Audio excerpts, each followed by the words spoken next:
thank you, Save, and to the Nightingale Hammerson team for the invitation. I would echo what Saif has said already about the real benefit of this network in supporting lots of us who are doing research in care homes through advice, recommendations, and particularly the support of the research team led by Nuno and Ariel now. I work at UCL. I'm a psychiatrist and a researcher, and I'm going to talk briefly about our study, which was around social connection in care homes. And I see already this morning that this topic has been mentioned by, I think, all of the presenters, because clearly we're understanding how important social connection is for all of us, but particularly it's a basic human need, but particularly important for care home residents because it's essential to quality of life, associated with various mental and physical health outcomes, dementia, as we heard earlier on, as well as cognitive impairment, and really good quality social connection in care homes is a marker of good quality care and person-centred care.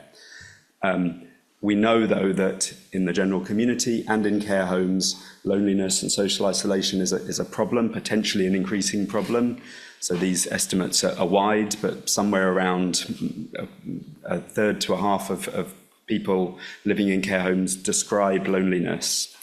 And at the moment, we don't think there is good research evidence for the best approaches to improve social connection in care home residents. And our study came in because we thought that this is partly because there aren't good measures to assess social connection. So in order to do the research, we need to be able to measure this area in an accurate way. So we, and I say we, this is a large team of researchers at UCL, a partner organisation in Canada, in Toronto, and other academics in Australia and the US, got funding to do a study where we wanted to develop a new scale to measure social connection. So we wanted to develop this new measure that we and other researchers, and I hope will interest others in potentially using this, would be able to use to measure social connection in care home residents. We did this using this approach. We've published most of this work, just not the last bit of the work, and I'll be happy to share any of those with anyone who is interested. We first appraised the existing measures of social connection. We found that none of the 37 or so measures that have been assessed are robust enough to be recommended for use in research, but we also picked out what are the good elements of previous measures. We did AIM2 there, a very large range of interviews with care home residents, including here at Nightingale at Hammerson House, family members, staff, clinicians, to find out what's important about social connection and what should we be trying to measure. We then did this process of developing the measure and testing it, and it's this part that I will now just expand on. Okay, so we think that social connection is an umbrella term. It describes a variety of different experiences, including the amount of social contact you spend with other people, but also your perception of that experience. Because I think the commonly used term, you can be lonely in a crowd, you can have lots of contact with other people, but still experience loneliness, and others may have much less contact, but actually be content with that amount. So we thought we needed to measure the loneliness and the crowd. So we needed to measure social engagement, the amount of contact with others and activities that people took part in, as well as the sense of connectedness that came from that. We wanted self-rated versions of the questionnaire and proxy-rated versions. Ideally, we would assess the resident's own experience, but some residents aren't able to provide that in a reliable way, and therefore we need a proxy, a staff member or a family member to report on this. And so we developed questions using the interviews that we did, what people told us we should be trying to measure, and also the acceptable level of borrowing from other scales about what are good approaches that other scales have used. And we did this through developing a very long list of 70 questions, which no one would want to answer in a research question, and then reducing that down through patient and public involvement and testing to a shorter version of the scale that is ultimately 12 questions. And one of them is listed here at the bottom. This is a question that you might ask of a resident: how often do you enjoy the company of other residents? And they would be able to give a response across a 4-point scale.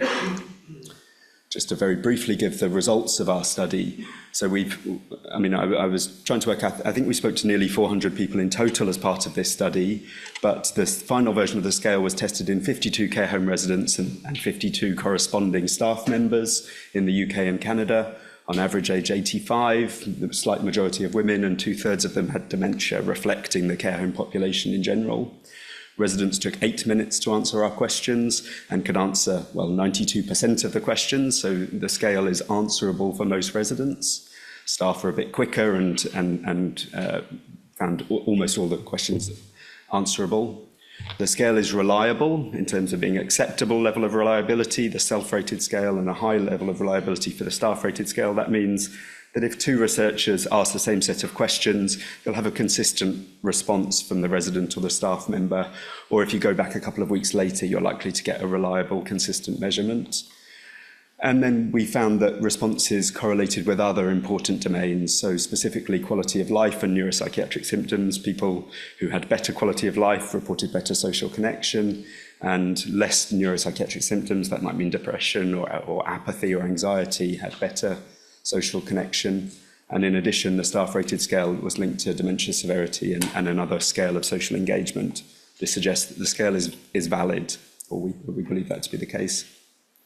One caution that we found, and we're still really investigating this and would be interested in comments, but residents and staff views often differed. For our scale that asked about the amount of engagement, like the amount of activities that residents took part in, there was reasonable correlation, moderate correlation between the resident's own view of themselves and a staff member's view of that resident. But there was weaker correlation when we asked the more subjective questions around how lonely or socially connected might you feel. So that might tell us a little bit about who we should be asking these questions of. So just to summarize, through our study, we have developed a conceptual model. We've characterized what social connection is. We've assessed existing measures. We've looked through qualitative study about barriers and facilitators of good social connection, but here today to say hopefully that we've produced an acceptable, valid and reliable measure of social connection.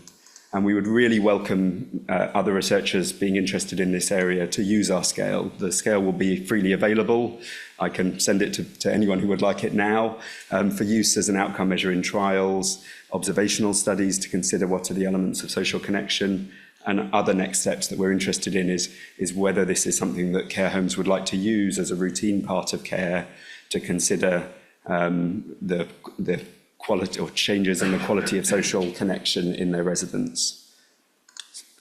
Okay, so thank you very much.